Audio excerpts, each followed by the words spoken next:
Hendak ku nangis, tiada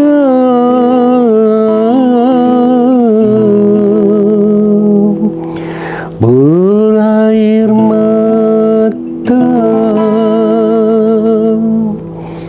Hendak ku senyum, tiada siapa nak teman. Kalaulah nasib sudah tersurat, begini hebat apa nak buat.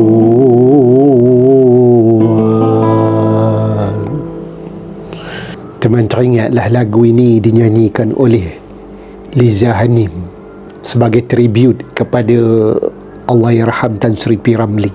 Teman bercakap pasal penyanyi kita ni Liza Hanim yang sebelum ini ada sikit kontroversi dengan penyanyi Aming kumpulan Spring tu. Berpunca daripada salah faham di media sosial mengenai kenyataan mungkin daripada Aming yang mengatakan bahawa gelaran juara tu tak membawa ke mana-mana pun. Jadi Liza Hanim ni mungkin berasa terkilan dengan kenyataan di media sosial ini dan dia pun respon, tapi Aming kata dia ni mencari publicity murahan.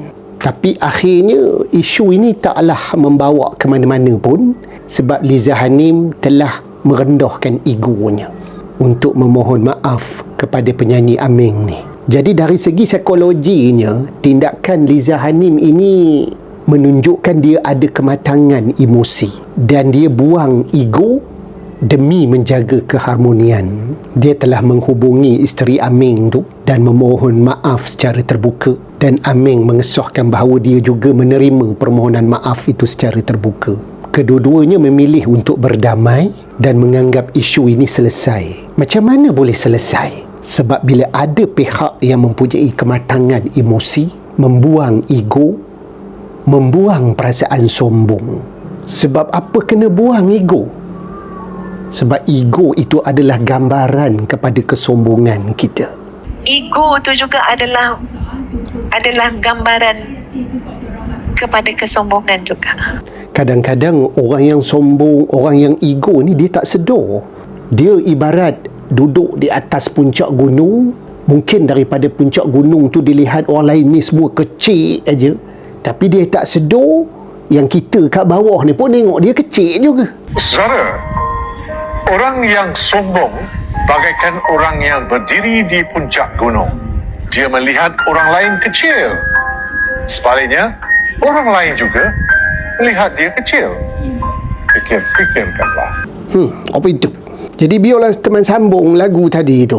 Tribute juga kepada penyanyi Liza Hanim ni. Sebab teman salute kematangan yang dia tunjukkan. Di mana kan ku cari ganti serupa denganmu, tak sanggup ku berpisah dan berhati patah. Hidup